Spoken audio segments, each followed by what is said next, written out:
नमस्कार, मी अदिती तरडे. साम टीव्हीच्या बुलेटिनमध्ये तुम्हा सर्वांचं स्वागत. आजपासून 12वीची परीक्षा सुरू झाली आहे आणि त्याच संदर्भात बुलेटिनमधली पहिली बातमी आहे. 12वीच्या परीक्षेला सुरुवात झाली आहे. आज 12वीचा पहिला पेपर आहे. इंग्रजीचा हा पेपर आहे, तर शेवटचा पेपर 18 मार्चला होणार आहे.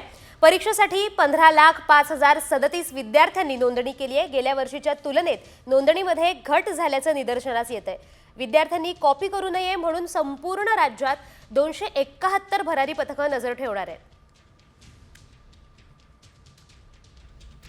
तर विद्यार्थी परीक्षेला जाण्याआधी मुंबईच्या कीर्ती कॉलेजमधून आढावा घेतलाय आमचे प्रतिनिधी रुपाली बडवे यांनी. पाहूयात. राज्यभरामध्ये आजपासून 12वीच्या लेखी परीक्षांना सुरुवात होत आहे. सध्या मी कीर्ती कॉलेजमध्ये आहे आणि कीर्ती कॉलेजमध्ये आपण पाहत आहोत की हे सगळे 12वीचे विद्यार्थी आहेत. आज इंग्रजीचा पहिलाच पेपर आहे आणि सगळ्या विद्यार्थ्यांना महाविद्यालयामध्ये सोडलं जात आहे. विद्यार्थ्यांच्या सुरक्षेसाठी पोलीस बंदोबस्तासोबत आपण पाहत आहोत की या ठिकाणी भरारी पथकं सुद्धा असणार आहेत. कुठेही पेपर फुटीचा प्रकार घडू नये यासाठी म्हणून खास करून सगळं GPS ट्रॅकिंग केलं जाणार आहे. त्याच्यासोबतच जेव्हा पेपर परीक्षा केंद्रामध्ये उघडले जातील हे सुद्धा सगळं ऑनलाईन खरं जशा पद्धतीने होणार आहे. CCTVच्या समोर ह्या सगळ्या गोष्टी खरं तर उघड केल्या जाणार आहेत. आज परीक्षा असल्यामुळे विद्यार्थ्यांची गडबड आहे. त्याच्यासोबत पालकांचा देखील एक मोठी गर्दी आपल्याला महाविद्यालयांच्या बाहेर पाहायला मिळत आहे. हॉल तिकीट घेऊन प्रत्येक विद्यार्थी आज महाविद्यालयामध्ये येत आहे. खरं तर वर्षभर अभ्यास केलेला असतो, थोडंसं दडपण असतं, मात्र आज या सगळ्या परीक्षांना सामोरं जाण्याची वेळ खरं तर या विद्यार्थ्यांवरती आहे. कॅमेरामन गणेश कानडेसह मी रुपाली बडवे, साम टीव्ही, मुंबई. 12वीची परीक्षा सुरू झाली आहे आणि आज सरपंच संतोष देशमुख यांची मुलगी वैभवी देशमुख हिचाही 12वीचा पेपर आहे. घरावर दुःखाचा डोंगर कोसळलेला, वडिलांचं छत्र हरवलेलं, वडिलांची झालेली निर्घुण हत्या हे सर्व दुःख बाजूला सारून सरपंच संतोष देशमुखांची लेक आज 12वीची परीक्षा देते. वैभवी देशमुखची आजपासून 12वीची परीक्षा सुरू झाली आहे. एकीकडे आपल्या वडिलांना न्याय मिळावा म्हणून ही लेक लढा देतेय, रस्त्यावर उतरून संघर्ष करतेय, तर दुसरीकडे वडिलांचं स्वप्न साकार व्हावं म्हणून परीक्षेलाही सामोरी जाते. परीक्षेला जाण्याआधी वैभवीने आपल्या वडिलांच्या प्रतिमेचं दर्शन घेतलं. जामखेड जवळच्या पाडळी गावातल्या परीक्षा केंद्रावर ती इंग्रजीचा पहिला पेपर देणार आहे. पुढची बातमी येते अजित पवारांच्या संदर्भात. अजित पवारांच्या उपस्थितीत रायगड जिल्ह्याची बैठक पार पडतीये. बैठकीला शिंदेसेनेचे मंत्री आमदार गैरहजर असल्याचं समोर येतंय. पालकमंत्रीपदावरून तिढा अद्यापही कायम आहे. पालकमंत्रीपदाला स्थगिती दिल्यानं दादांनी बैठक घेतली अशी माहिती मिळतीये. तर या संदर्भात अधिकची माहिती देत आहेत आमचे प्रतिनिधी गणेश कवडे. तर गणेश, काय सांगाल की अजितदादांनी बैठक बोलावलेली आहे, पालकमंत्री पदाचा तिढा अजून कायम आहे, तर काय अधिकची माहिती?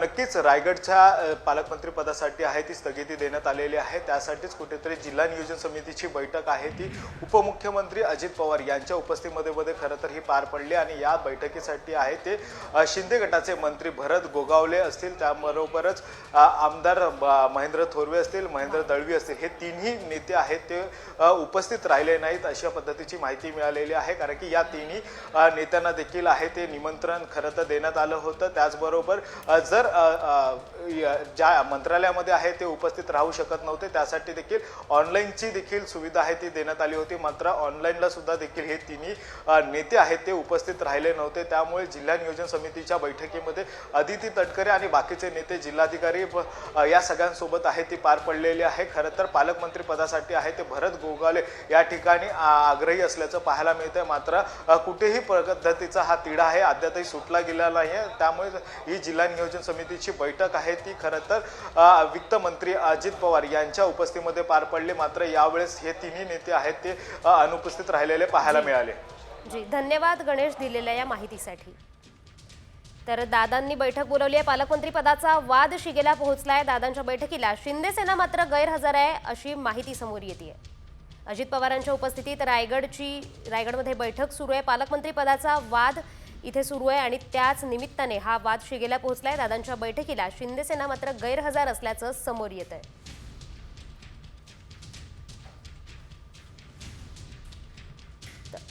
रायगडच्या पालकमंत्री पदाचा वाद शिगेला पोहोचलेला दिसतोय. याच निमित्ताने उपमुख्यमंत्री अजित पवार यांनी बैठक बोलावलेली आहे.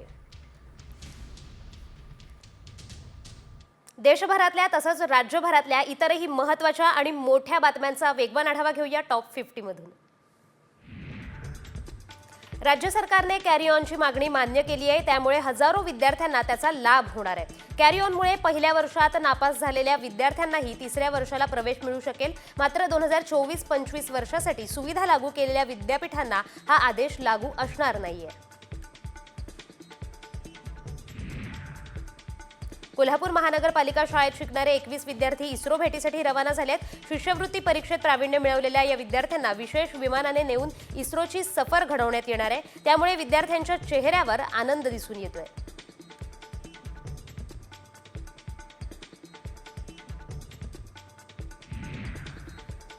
शालेय शिक्षण विभागानं कंत्राटी शिक्षक भरतीचा निर्णय अखेर रद्द केलाय. 10 आणि त्यापेक्षा कमी पटसंख्या असलेल्या शाळांमध्ये डीएड, बीएड पात्रताधारक बेरोजगार उमेदवारांना कंत्राटी तत्वावर नियुक्ती देण्यास शिक्षण विभागाने मान्यता दिली होती.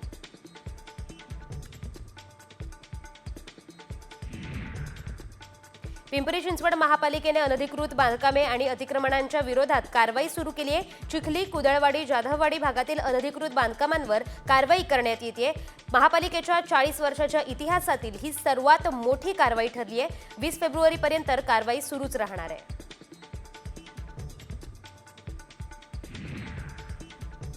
राज्य सरकारने मुद्रांक शुल्कात 1 एप्रिलपासून 10% वाढीचा निर्णय घेतलाय. राज्य सरकारने 2021 पासून रेडी रेकनरच्या दरात वाढ केलेली नसल्याने आता एप्रिलपासून त्यात वाढ होईल. ज्या नागरिकांनी एप्रिल 2025 आधी आपल्या मिळकतीच्या व्यवहाराची नोंदणी केली आहे त्यांच्या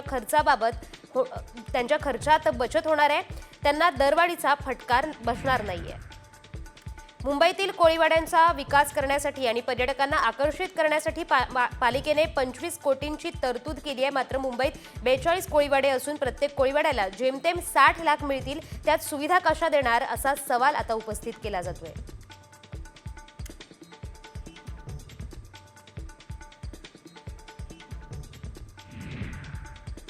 पलावा उड्डाणपुलाचं काम मागील 7 वर्षांपासून रखडलंय. या मार्गावरील वाहतूक कोंडी फोडण्यासाठी हा पूल महत्त्वाचा आहे. ठाणे पल्ल्याडच्या नागरिकांना मुंबई, नवी मुंबई तसेच पुण्यात जाण्यासाठी कल्याण श्रीरोड हा एकमेव रस्ता मार्ग आहे. त्यातच या रस्त्याचं मेट्रो मार्गाचं काम देखील हाती घेतल्यानं कोंडीत आणखी भर पडली आहे.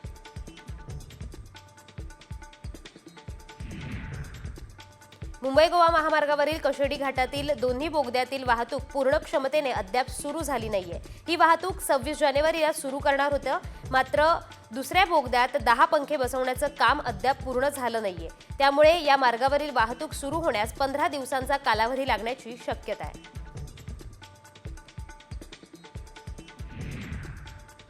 मुंबईत मेट्रोच्या 4 नव्या मार्गिका सुरू होणार आहेत.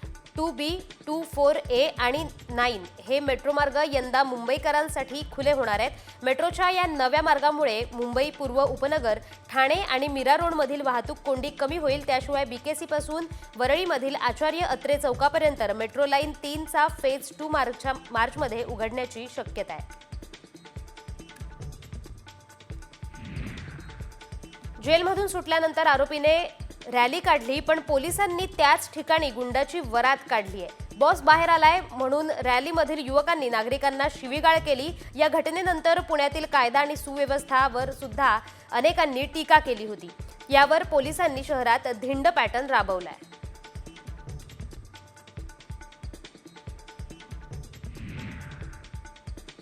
अश्लील विधानानंतर रणवीर अलाहाबादिया चांगलाच अडचणीत आलाय. पोलिसांसह मुख्यमंत्री फडणवीसांनी याची दखल घेतली आहे. त्यात रणवीरचा पॉडकास्ट बियर बायसेप्सलाही मोठा फटका बसलाय. त्याच्या चॅनलचे 31 जानेवारीला 10 मिलियनपेक्षा जास्त सबस्क्रायबर्स होते, तर 10 फेब्रुवारीला तेच 8 मिलियनपर्यंत कमी झाले.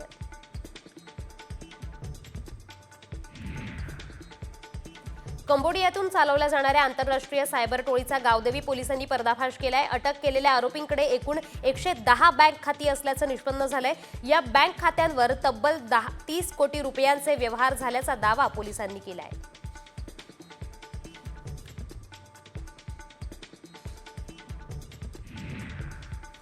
पुण्यात आणखी एका GBS रुग्णाचा मृत्यू झालाय. महापालिकेच्या कमला नेहरू रुग्णालयात 37 वर्षीय रुग्णाच्या मृत्यूची नोंद झाली आहे. राज्यात 21 रुग्ण अजूनही व्हेंटिलेटरवर आहेत.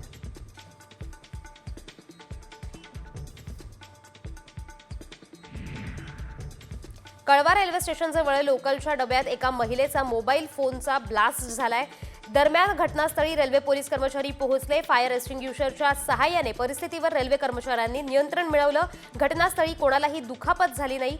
गाडी पुन्हा कल्याणला रवाना झाली. चीनमध्ये दाट धुक्यामुळे 100 पेक्षा जास्त कार एकमेकांवर आदळल्यात. चीनच्या हेनान प्रांतात ताईहुई एक्सप्रेस वेवर हा अपघात घडलाय. काही गाड्या धुक्यामुळे थांबल्या होत्या, मात्र पाठीमागून येणाऱ्या कारचालकांना त्याचा अंदाज आला नाही आणि त्या गाड्या थांबलेल्या गाड्यांवर आदळल्या.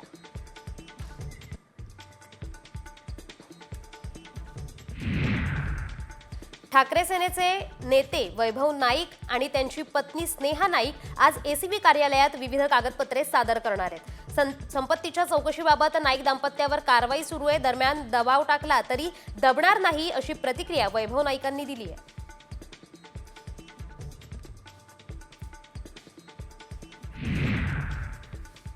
राहुलजी झिरो चेक कर लीजिए असं म्हणत भाजप खासदार अनुराग ठाकूर यांनी राहुल गांधींना संसदेत डिवचलंय. 12 लाख रुपयांवर शून्य टॅक्स असल्याचं पोस्टर दाखवत त्यांनी हे खोचक विधान केलंय.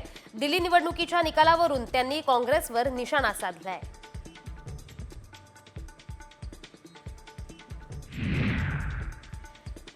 वाशिम शहरात सर्वच प्रमुख रस्त्यांवर खड्डे पडले आहेत. यात प्रामुख्याने नगर परिषद ते जिल्हा सामान्य रुग्णालय या रस्त्याची मोठी दुरावस्था झाली आहे. या रस्त्यावर अनेक ठिकाणी मोठमोठे खड्डे पडले आहेत. हे खड्डे चुकवण्याच्या नादात रोज अपघातही घडत आहेत.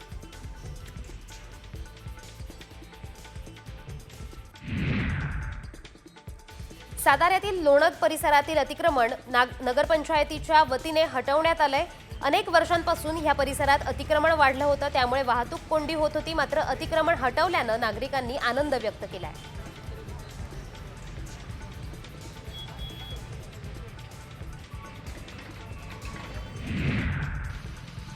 वाशिमच्या वाकदमध्ये जनजीवन मिशन अंतर्गत पाण्याच्या टाकीचं काम मुदत संपूनही पूर्ण झालं नाहीये. परिणामी गावातील महिलांना हंडाभर पाण्यासाठी 2 किलोमीटर पायपीट करावी लागते. त्यामुळे पाणी पुरवठा सुरू करण्याच्या मागणीसाठी नागरिकांनी जिल्हाधिकारी कार्यालयावर घागर मोर्चा काढत साखळी उपोषण सुरू केलं.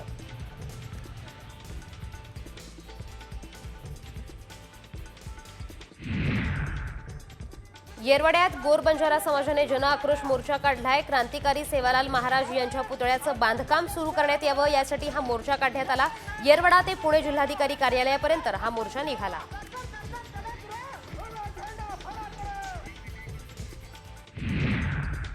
अभिनेत्री ममता कुलकर्णीने अवघ्या 17 दिवसात महामंडलेश्वर पदाचा राजीनामा दिलाय. पण ममताने राजीनामा का दिला? महामंडलेश्वर पदासाठी ममताने किती पैसे दिले? राजीनाम्यानंतर ममता पुन्हा बॉलिवूडमध्ये परतणार का? यावरचा हा स्पेशल रिपोर्ट पाहूया. महामंडलेश्वर ममताचा राजीनामा. महामंडलेश्वर पदासाठी 2 लाख दिल्याचा दावा. ममता पुन्हा बॉलिवूडमध्ये परतणार? मैं महामंडलेश्वर यमाई ममता नंदगिरी मैं इस पोस्ट से मैं इस्तीफा दे रही हूं. 17 दिवसांपूर्वी यमाई ममता नंदगिरी बनलेल्या अभिनेत्री ममता कुलकर्णीनं किन्नर आखाड्याच्या महामंडलेश्वर पदाचा राजीनामा दिलाय. ममतानं महामंडलेश्वर पदाची दीक्षा घेतल्यापासूनच ती वादात अडकली होती आणि याच वादामुळे ममतानं यू टर्नचा निर्णय घेतलाय. मैं महामंडलेश्वर यमाई ममता नंदगिरी मैं इस पोस्ट से मैं इस्तीफा दे रही हूं. आज किन्नर अखाड़े या दोनों अखाड़ों में बीच में जो मुझे लेके महामंडलेश्वर की उपाधि घोषित करने के बीच में जो प्रॉब्लम्स हो रही है. जब मुझे 2 लाख मांगे गए थे, मेरे सामने 3-4 महामंडलेश्वर थे, मेरे सामने 3-4 जगत गुरु थे उसी रूम के अंदर, और मैंने कहा मेरे पास 2 लाख नहीं. तब जाके वहां पे जो बैठी हुई जय अंबागिरी महामंडलेश्वर है, उन्होंने उनके जेब से 2 लाख देके लक्ष्मी नारायण त्रिपाठी जी को दिया था. ममता कुलकर्णी आणि वाद हे समीकरण ठरलेलंच. त्यातच ममतानं बॉलिवूडमधून एक्झिट घेत 17 दिवसांपूर्वी महाकुंभमेळ्यात महामंडलेश्वर पदाची दीक्षा घेतली होती. मात्र त्यानंतर अनेक साधू संतांनी ममताच्या महामंडलेश्वर पदावर आक्षेप घेतला. एवढंच नाही तर किन्नर आखाड्याचे संस्थापक ऋषीदास यांनी ममताची हकालपट्टी करण्याचा निर्णय घेतला होता. त्याची काय कारणं आहेत पाहूयात. ममताचा डी गँग सोबत संबंध असल्याचा आरोप. ड्रग्ज प्रकरणामध्ये ममताचं आलेलं नाव. परंपरांचं पालन न करता वैराग्याच्या दीक्षाऐवजी महामंडलेश्वर पदाची दीक्षा घेतल्याने वाद. ममताला देण्यात आलेलं पद सनातन धर्माच्या विरोधात असल्याचा आक्षेप. 90च्या दशकात आपल्या मादक अदांनी बॉलिवूड गाजवणाऱ्या ममता कुलकर्णीनं काम, क्रोध, लोभ, मत्सर सोडून साध्वी होण्याचा निर्णय घेतला होता. मात्र आता वादानंतर तिनं महामंडलेश्वर पदाचा त्याग करत राजीनामा दिलाय. मात्र आता राजीनाम्यानंतरही ममता आयुष्यभर साध्वी बनून राहणार की पुन्हा बॉलिवूडमध्ये परतून आपल्या अदांनी प्रेक्षकांना घायाळ करणार याकडे लक्ष लागलंय. ब्युरो रिपोर्ट, साम टीव्ही न्यूज. तर आत्ताच्या घडीची एक महत्त्वाची आणि मोठी बातमी समोर येते. महायुतीमध्ये प्रचंड धुसफूस दिसतेय. शिंदे सेनेचे आमदार प्रचंड नाराज आहेत. याचीच झलक रायगड जिल्हा नियोजन समितीच्या बैठकीत दिसलीये. कारण अजित पवारांच्या उपस्थितीत रायगड जिल्ह्याची बैठक झाली. मात्र या बैठकीला शिंदे सेनेचे मंत्री किंवा आमदार उपस्थित नव्हते. तर बैठकीचं आम्हाला निमंत्रणच दिलं नव्हतं असा आरोपही शिंदे सेनेचे आमदार महेंद्र थोरवे यांनी केलाय. तर महेंद्र थोरवेंनी साम टीव्हीशी बोलताना काय प्रतिक्रिया दिली आहे ऐकूयात. ऑनलाईन जी बैठक घेण्यात आली, या बैठकी संदर्भात आम्हाला कोणत्याही गोष्टीची कल्पना त्या ठिकाणी देण्यात आलेली नव्हती. कलेक्टर सुद्धा ऑनलाईन या बैठकीला उपस्थित होते, पण त्यांनी सुद्धा आम्हाला ही गोष्ट सांगितलेली नाही. त्यात कलेक्टरांची सुद्धा चूक आहे की जर आपण डीपीटीसीची बैठक त्या ठिकाणी घेताय आणि त्या बैठकीला तुम्ही आमदारांना बोलवत नाही. आम्ही लोकप्रतिनिधी म्हणून आम्हाला जनतेने निवडून दिलेले आहे. आमच्या मतदारसंघातील जे प्रलंबित प्रश्न आहेत ते डीपीटीसीच्या माध्यमातून आम्हाला सोडवायचे असतात. पण तरी सुद्धा अशा पद्धतीची बैठक त्या ठिकाणी ऑनलाईन घेत असताना कोविडमध्ये आपण साऱ्यांनी पाहिलेलं आहे की आतापर्यंत अनेक बैठका ऑनलाईन त्या ठिकाणी झाल्या. प्रत्येक त्या बैठकीला ऑनलाईन आमदार उपस्थित राहत होते. मग जर आता ऑनलाईन बैठक घ्यायची होती तर आम्हा आमदारांना सुद्धा लिंक पाठवली असती तर आम्ही ऑनलाईन उपस्थित राहिलो असतो. परंतु आम्हाला जाणीवपूर्वक त्या बैठकीचं निमंत्रण दिलं नाही असं आम्हाला वाटतं. मला असं वाटतंय की आता राज्यामध्ये पुन्हा एकदा शिवसेना, भारतीय जनता पार्टी, राष्ट्रवादी असं महायुतीचं सरकार आलेलं आहे. परंतु ज्या पद्धतीने रायगडमध्ये ज्या कुरघोड्या सुरू आहेत त्याच्यावरून आम्हाला असं वाटतंय की जो उठाव आम्ही 2.5-3 वर्षापूर्वी केला होता आणि त्या उठावामुळे पुन्हा एकदा राज्यामध्ये भारतीय जनता पार्टी, शिवसेनेचं सरकार राज्यामध्ये आलेलं होतं. या गोष्टीचा कदाचित आजच्या राज्यकर्त्यांना विसर पडलाय की काय असं आम्हाला वाटतं.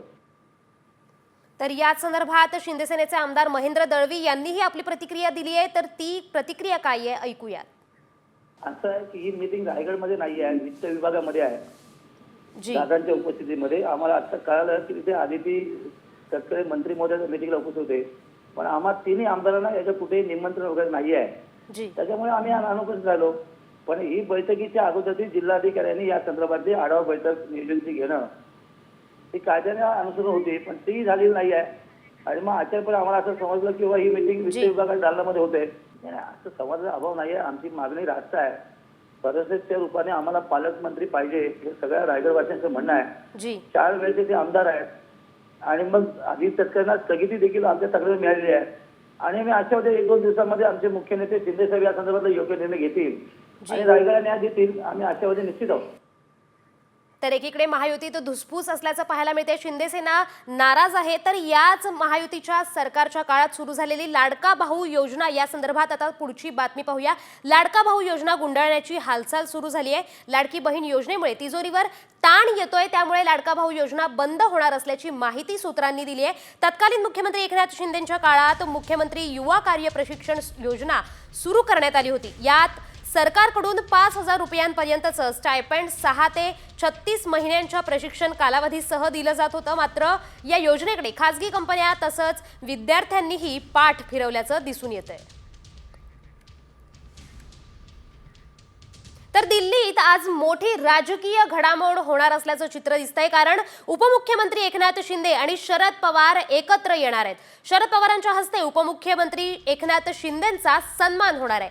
एकनाथ शिंदे यांना महादजी शिंदे राष्ट्रगौरव पुरस्कार जाहीर करण्यात आलाय. 5 लाख रुपये मानपत्र, सन्मान चिन्ह आणि शिंदेशाही पगडी असं पुरस्काराचं स्वरूप आहे. तेव्हा या पुरस्कार वितरणाकडे संपूर्ण राज्याचं लक्ष लागलंय.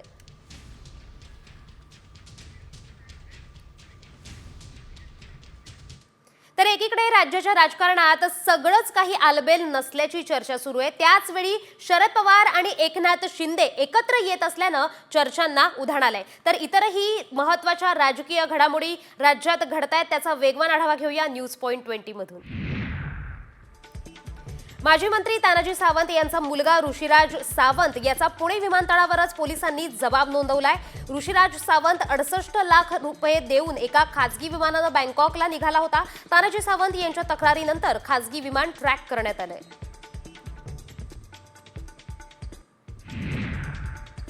कौटुंबिक वादातून ऋषिराज सावंत बँकॉकला निघाला होता. दरम्यान त्याला परत आणण्यासाठी तानाजी सावंत यांनी सत्तेचा गैरवापर केला असा आरोप ठाकरे गटाच्या नेत्या सुषमा अंधारे यांनी केलाय.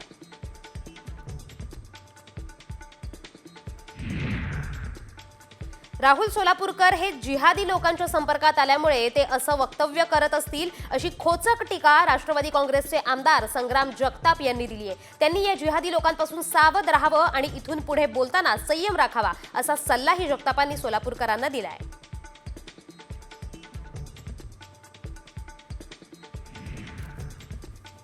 मुंबईत गणेशोत्सवातील मूर्ती विसर्जनाचा तिढा अजून कायम आहे. पीओपीच्या मूर्ती समुद्रात विसर्जनासाठी अजूनही परवानगी दिली नाहीये. त्यामुळे गणेश मूर्ती मंडपांमध्ये झाकून ठेवण्यात आल्या.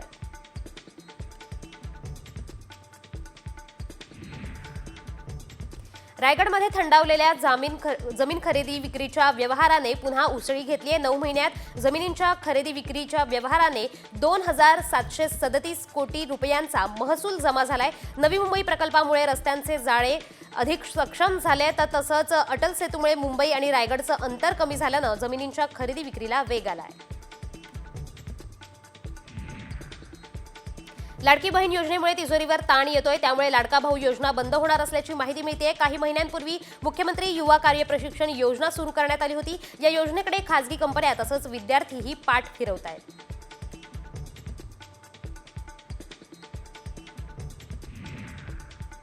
केंद्र सरकारनं पालघरजवळील वाढवणमध्ये ऑल वेदर ग्रीनफील्ड बंदर तयार करण्यात येतंय. वाढवण बंदर ते नागपूर मुंबई समृद्धी महामार्गाशी जोडण्यासाठी वाढवण इगतपुरी दरम्यान महामार्ग बांधण्यात येणार आहे. त्या कुटुंबात सोमनाथ सूर्यवंशी हे माझ्या आष्टीचे नगराध्यक्ष आहेत, वडार समाजाचे. त्यांचे ते नातेवाईक आहेत.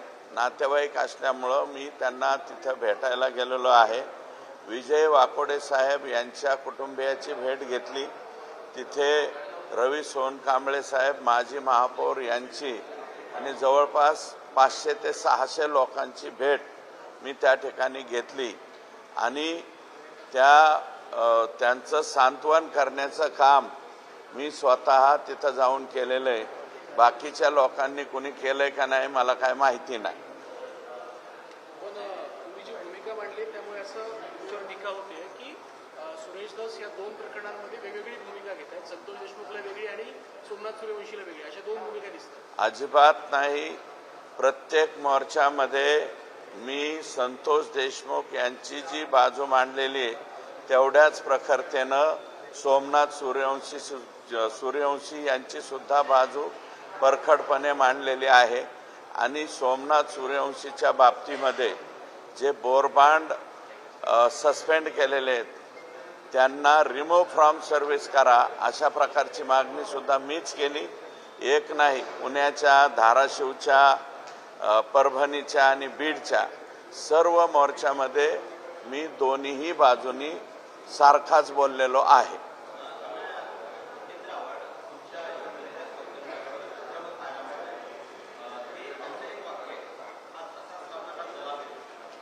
हे पहा, जे त्या ठिकाणी मोर्चेकरी होते, मोर्चेकऱ्यांच्या संमतीने मोर्चा मिटवणं योग्य का अयोग्य जर अयोग्य असेल तर जितेंद्र आव्हाड म्हणते ते जितेंद्र आव्हाडांना फक्त राखेल टाकायचाच धंदा कळतो का? सामाजिक स्वास्थ्य महाराष्ट्रातलं शांत राहिले नाही पाहिजे का? कुठंतरी प्रकरण तिकडच्या तिकडं म्हणजे लॉंग मार्च मुंबईला येण्याच्या अगोदर नाशिकमध्येच थांबला. याच्यामुळं जितेंद्र आव्हाडांना काही पोटसूळ वगैरे सुटलाय का काय असं मला या ठिकाणी म्हणायचं आहे. आणि जितेंद्र आव्हाड साहेब, तुम्हाला स्वतःला वाटत असेल की तुम्हीच फक्त फुले शाहू आंबेडकर वादाचे ठेकेदार आहात, तसं नाही. आम्ही सुद्धा त्याच विचाराचे आहोत, त्याच विचाराने चालतो आणि हे कुठंतरी प्रकरण थांबलं पाहिजे. हे आणि जे काही माननीय मुख्यमंत्र्यांनी परभणीच्या प्रकरणामध्ये सुद्धा सगळी बाजू पॉझिटिव्ह घेतलेली आहे, मग तुम्ही निगेटिव्हच का पसरवताय? ज्युडिशियल इन्क्वायरी लावलेली आहे. सोमनाथच्या जे संबंधित पोलीस होते ते सर्वचे सर्व सस्पेंड केलेले आहेत आणि माझं वाक्य कालचं जे दाखवलेलं आहे ते मोडून तोडून दाखवलेलं आहे. मी म्हणलो होतो की जे व्हिज्युअलमध्ये दिसत आहेत त्या पोलिसांच्या वरती सस्पेन्शनची कारवाई करा, परंतु जे व्हिज्युअल्समध्ये दिसत नाही, ज्यांचा लाठीचार्जशी संबंध नाही, अशा काही पोलिसांना थोडंसं माफ करा, एवढंच त्या ठिकाणी मी बोललेलो आहे. माझं पूर्ण वाक्य न घेता अपूर्ण वाक्यावरती ते मला वाटतं कालपासून ट्रायल चालू जात आहे. तर मुंबईतून सुरेश धस बोलत होते, त्यांची प्रतिक्रिया समोर आलेली आहे. वळूया पुढच्या बातमीकडे. परळीतील महादेव मुंडे हत्या प्रकरणी मोठी अपडेट समोर येते. महादेव मुंडे यांची पत्नी ज्ञानेश्वरी मुंडे पोलीस अधीक्षकांची भेट घेणार आहेत. 21 ऑक्टोबर 2023 रोजी परळी तहसील कार्यालय परिसरात महादेव मुंडे यांची निर्घुण हत्या करण्यात आली होती. या प्रकरणाला जवळपास 1.5 वर्ष होत असताना यातील आरोपी अटकेत आलेला नाहीये. तर याच संदर्भात आज ज्ञानेश्वरी मुंडे अधीक्षकांची भेट घेणार आहेत. बातमी समोर येते पुण्यातून. पुण्याचा गुंड निलेश घायवळच्या डान्सचा व्हिडिओ व्हायरल होतोय. एका लग्न समारंभातला हा व्हिडिओ आहे. यात नंबरकारी मोठा शिकारी आणलाय पोलीस ठाण्यात या गाण्यावर गुंड निलेश घायवळ नाचताना दिसतोय. पुणे पोलिसांनी शहरातल्या सर्व गुंडांची स्पेशल परेड घेतली होती. सोशल मीडियावर गुन्हेगारांचं उदात्तीकरण करणाऱ्या रील्स यापुढे टाकू नयेत असे आदेशही दिले होते. मात्र असं असताना देखील पुणे पोलिसांच्या आदेशाला भाई लोकांच्या कार्यकर्त्यांकडून केराची टोपली दाखवण्यात आली आहे.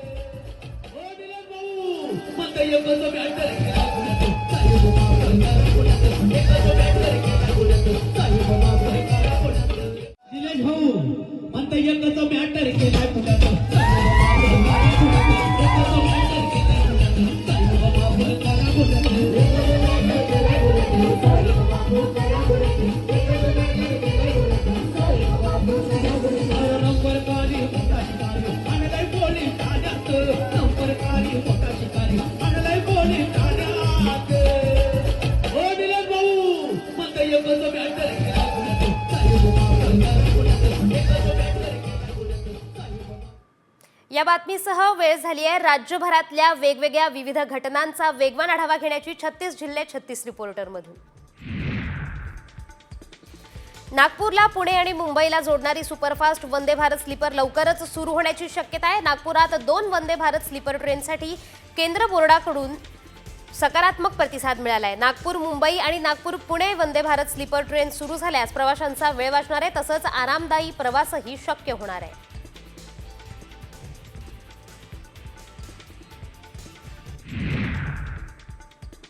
दिल्लीत होणाऱ्या अखिल भारतीय मराठी साहित्य संमेलनासाठी विशेष रेल्वे सेवा पुरवली जाणार आहे. यावेळी पुणे ते दिल्ली आणि दिल्ली ते पुणे अशी विशेष रेल्वे गाडी धावणार आहे. मध्य रेल्वे पुणे विभागाकडून ही माहिती पत्रकाद्वारे देण्यात आली आहे.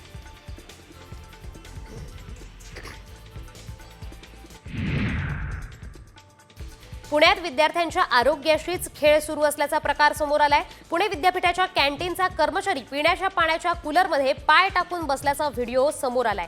पाण्याच्या कूलरमध्ये पाय टाकून तो पाणी बाहेर काढतोय. हा किळसवाणा प्रकार समोर आल्यानं विद्यार्थी संतापले.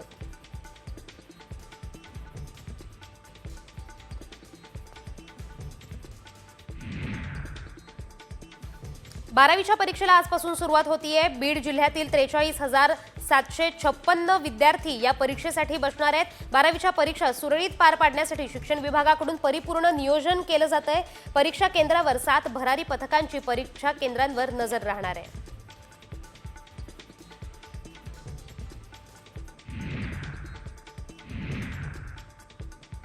बुलढाण्यात 116 परीक्षा केंद्रांवर 34,365 विद्यार्थी 12वीची परीक्षा देणार आहेत। परीक्षा केंद्रांवर गैरप्रकार होऊ नये यासाठी जिल्ह्यात कॉपीमुक्त अभियान राबवण्यात येत आहे। मोहीम यशस्वीपणे राबवण्यासाठी मार्गदर्शक सूचना प्रशासनाने जाहीर केल्या आहेत।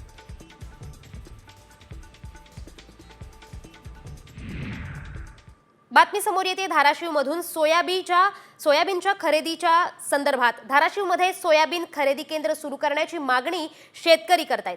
जिल्ह्यातील 35,400 शेतकऱ्यांनी सोयाबीन विक्रीसाठी नोंदणी केली होती। यातील केवळ 15,000 शेतकऱ्यांचं सोयाबीन खरेदी झाली आहे। या खरेदी केंद्रातून आढावा घेतलाय आमचे प्रतिनिधी बालाजी सुरवसे यांनी। पाहूयात। 6 फेब्रुवारीपासून धाराशिव जिल्ह्यातील सोयाबीन हमीभाव खरेदी केंद्र हे कुलूपबंद झालेले आहे। जर आपण पाहिलं तर एका खरेदी केंद्रावर आहे। या ठिकाणी जर आपण पाहिलं तर अगदी खरेदी केंद्राला जे आहे ते आता कुलूप लावण्यात आलेलं आहे। जर आपण परिस्थिती पाहिली तर धाराशिव जिल्ह्यामध्ये जवळपास 35,400 शेतकऱ्यांनी जे आहे ती खरेदीसाठी नोंदणी केलेली होती। मात्र 20,000 शेतकऱ्याचं सोयाबीन जे आहे ती खरेदी विना अद्याप देखील पडून आहे। मात्र शासनाकडून अद्यापपर्यंत कुठलीही ही खरेदी केंद्र सुरू करण्यासंदर्भात गाईडलाईन्स आलेली नाही किंवा कुठलेही डॉक्युमेंट्स या खरेदी केंद्र चालकांना अद्याप देखील प्राप्त झालेले नाही। जर आपण पाहिलं तर ही खरेदी केंद्र अद्याप कुलूपबंद आहेत। माझ्याकडं पूर्ण ऑनलाईन आहे 3675, त्यातले 1606 लोकांना मेसेज सुटलेले आहेत।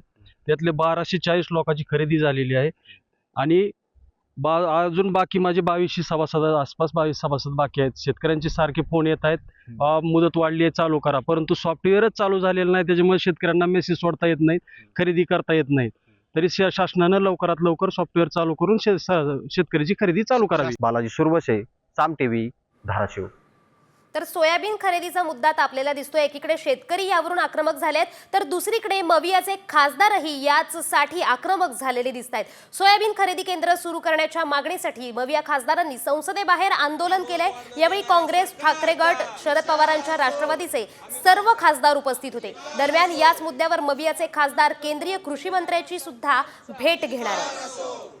शेतकऱ्याला भिकायला लावणाऱ्या सोयाबीनला मुदत वाढ न देणाऱ्या सरकारचा धिक्कार असो। शेतकऱ्यांना न्याय मिळालाच पाहिजे।